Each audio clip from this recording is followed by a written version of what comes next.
চাকরিহারাদের আন্দোলনের পাশে আরজি করের আন্দোলনকারী চিকিৎসকরাও।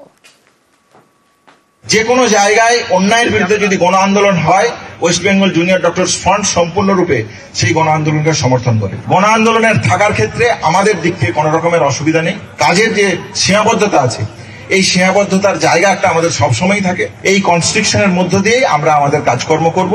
সমস্ত গণ আন্দোলনে যেভাবে আমরা সাহায্য করতে পারবো, সেই আন্দোলনে আমরা থাকবো। সুপ্রিম কোর্টের রায় বাতিল হয়েছে 26,000 শিক্ষক এবং শিক্ষাকর্মীর চাকরি। আর এই সব চাকরিহারাদের স্বেচ্ছায় কাজ করার পরামর্শ দিয়েছেন মুখ্যমন্ত্রী মমতা বন্দ্যোপাধ্যায়। এরপর একাংশ কাজে ফিরেছে, আরেকাংশ এখনো ফেরেনি। আর এর জেরে অনেক স্কুলই বিপাকে। আপনাদের তো কেউ চাকরি টার্মিনেট করেনি এখনো পর্যন্ত, করেছে কি? কোন নোটিশ পেয়েছেন? আপনার বিরুদ্ধে দুর্নীতি না যদি প্রমাণ করতে পারে তো কি আপনাকে কেউ যেতে বারণ করেছে? আপনি আপনার কাজ করুন না, আপনার কাজ কে বারণ করেছে? ভলেন্টারিলি সার্ভিস কিন্তু সবাই দিতে পারে। সোমবার এই বার্তা দেন মুখ্যমন্ত্রী। এরপর শিক্ষক ও শিক্ষাকর্মীদের অনেকে স্কুলে ফিরেছেন, অনেকে আবার ফেরেননি। যেসব স্কুলের শিক্ষকরা কাজে ফেরেননি সেই সব স্কুলগুলি পড়েছে সমস্যায়।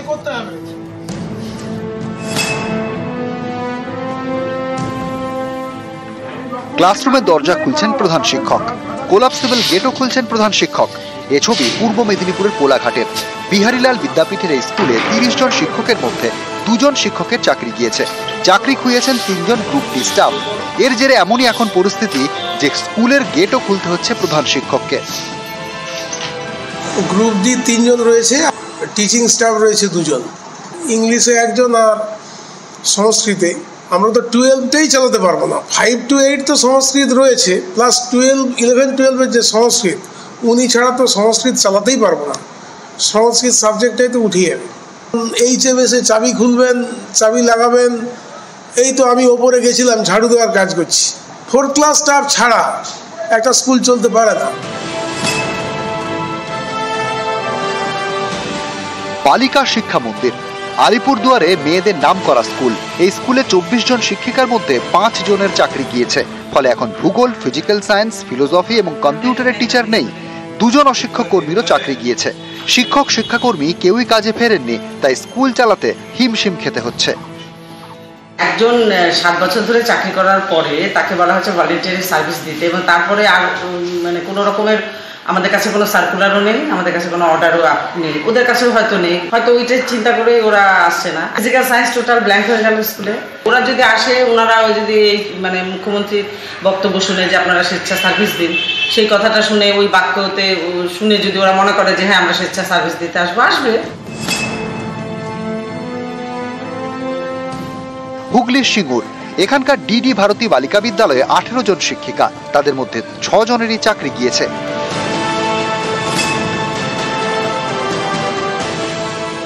উত্তর 24 পরগনার বনগাঁয় কুমুদিনী উচ্চ বালিকা বিদ্যালয়, এই স্কুলের 7 জন শিক্ষিকার চাকরি গিয়েছে, তাদের মধ্যে 3 জনই বিজ্ঞান বিভাগের।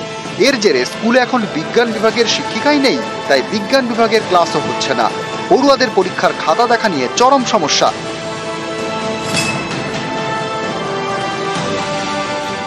উত্তর 24 পরগনার বাগদায় হেলেঞ্চা হাই স্কুল, এই স্কুলের 2 জন শিক্ষক, একজন গ্রুপ সি কর্মী, একজন গ্রুপ ডি কর্মীর চাকরি বাতিল হয়েছে। এর মধ্যে বুধবার কাজে ফেরেন গ্রুপ সি কর্মী মনোজ মল্লিক। সুপ্রিম কোর্টের নির্দেশের পরে আমি স্কুলে আসিনি, এতটাই মর্মাহত ছিলাম যে স্কুলে আসা আমার পক্ষে আর সম্ভব হয়নি। কিন্তু স্কুলে এত কাজ পেন্ডিং হয়ে রয়েছে, ছাত্রদেরকে পরিষেবা দেওয়ার জন্য স্কুলে এসেছি বাধ্য। ভলেন্টারি সার্ভিস করতে যাবো কেন? দীর্ঘ 7 বছর চাকরি করার পরে ওটা কেউ করতে রাজি হবে? এটা কোনো মতেই সম্ভব নয়। শুনলাম হেডমাস্টারমশাই বলেছিল যে কাজটা অনেক কাজ পড়ে রয়েছে, সেই কারণে এসেছি। নিউজ 18 বাংলা। মাঠে খেলতে বারণ করেছিলেন তৃণমূল কাউন্সিলর, শোনেননি কলেজ পড়ুয়া। ফুটবল নিয়ে মাঠে নেমে পড়েন, আর এর জন্য জুটল মার, ঝরল রক্ত। গয়েশপুরে চাঞ্চল্যকর অভিযোগ তৃণমূল কাউন্সিলরের বিরুদ্ধে, তিনি যদিও তা মানতে নারাজ।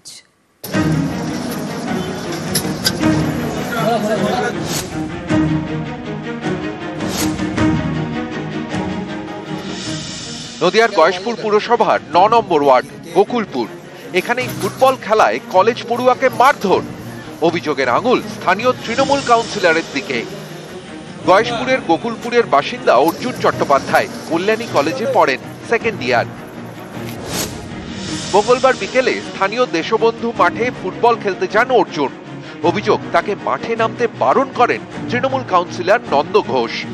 সেটা অর্জুন শোনেননি, ফুটবল নিয়ে তিনি মাঠে নেমে পড়েন। এতে ক্ষেপে যান কাউন্সিলর। অভিযোগ, কলেজ পড়ুয়াকে তিনি মারধর করেন।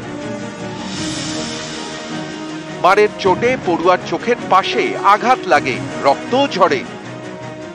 মাঠের পাশে প্রতিদিনই তাস খেলে ওরা। সেখানে কাউন্সিলর ছিল? সেখানে কাউন্সিলর প্রতিদিনই থাকে। পুরো নেমেছি, বলছি যে আজকে মাঠে নামিস না। আমি শুধু বলি যে তোমরা তাস খেলা বন্ধ করে দাও, আমরা তাহলে ফুটবল খেলা বন্ধ করে দেবো।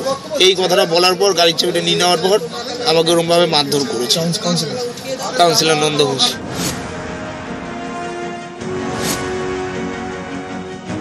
এগুলো সব লোক দেখানো। এইগুলো যেহেতু পৌরসভা একটা বিশৃঙ্খলা চলছে, তার সেইটাকে কাজে লাগিয়ে নন্দ ঘোষকে হ্যাকেল করা যাবে। নন্দ ঘোষকে যাতে দামানো যায় এবং লকআপে ভরানো যায়, তার জন্য এই প্রচেষ্টা করে তারা ওই অ্যাম্বুলেন্সে শুইয়ে নাটক করে নিয়ে গেছে। ওই ওয়ার্ডের কাউন্সিলর আমাদের এগেনস্ট আছে। পাশের বাড়ির ছেলের সহানুভূতি দেখানোর জন্য আমি এখানে এসেছি। এখানে আমি কোনো গ্রুপ বুঝি না, কোনো রাজনীতি বুঝি না। আমি এখানে কাউন্সিলর হয়ে এখানে আসিনি। কে কি অভিযোগ করলো কি না করলো পুলিশ তদন্ত করছে। আমার মনে হয় না গয়েশপুরে কোনো গোষ্ঠী আছে। নদিয়া থেকে রঞ্জিত সরকার, নিউজ 18 বাংলা। ধূপগুড়ি পুরসভায় কি বেনিয়মী নিয়ম? কেন বলছি, ছবিটা একবার দেখাই আপনাদের। ধূপগুড়ির ছবি, বেলা 11:29, কিন্তু কি ছবি, 11:30তেও অফিস দেখুন একেবারে খালি। অফিস টাইমে ফাঁকা দপ্তর, কর্মী অফিসারদের দেখাই নেই। স্থানীয়দের অভিযোগ, এটা দিনের পর দিন ধরে চলছে, আর এতে সাধারণ মানুষের ভোগান্তি হয়, যদিও মানতে নারাজ প্রশাসক বোর্ডের সদস্য।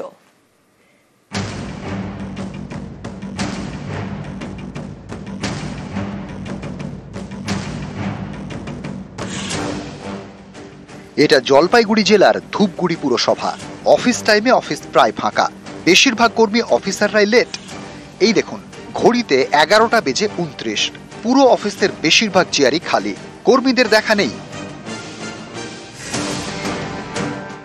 12টা প্রায় বাজতে চলেছে, অফিস গমগম করার কথা, কিন্তু ধূপগুড়ি পুরসভার ছবিটা দেখুন।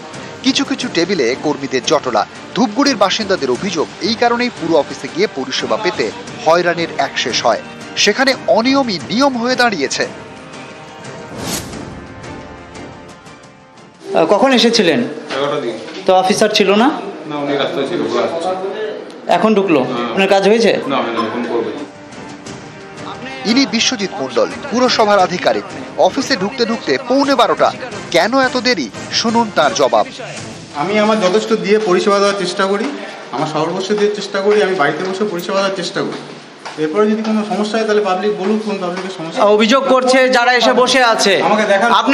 আপনার সময় কটা আসার অফিসে? অফিসে আসার সময় কটা আপনার, সেটা বলুন।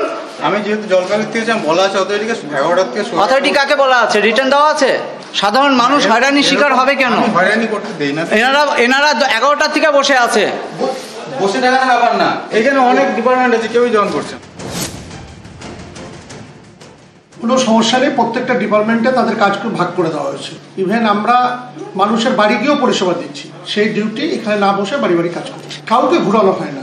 কোনো ব্যক্তি যদি আজকে হয়তো 5 মিনিট 10 মিনিট গাড়ি থেকে আসতে লেট করে, কিন্তু সে রাত্রি 8টা অবধি কাজ করে। আমাদের এখন ইও এফও প্রত্যেককে ফিল্ড ভিজিট করতে বলা হয়েছে। আধিকারিকও যখন বসে থাকবে অফিসে, সেটা নয়। ধূপগুড়ি থেকে রকি চৌধুরী, নিউজ 18 বাংলা।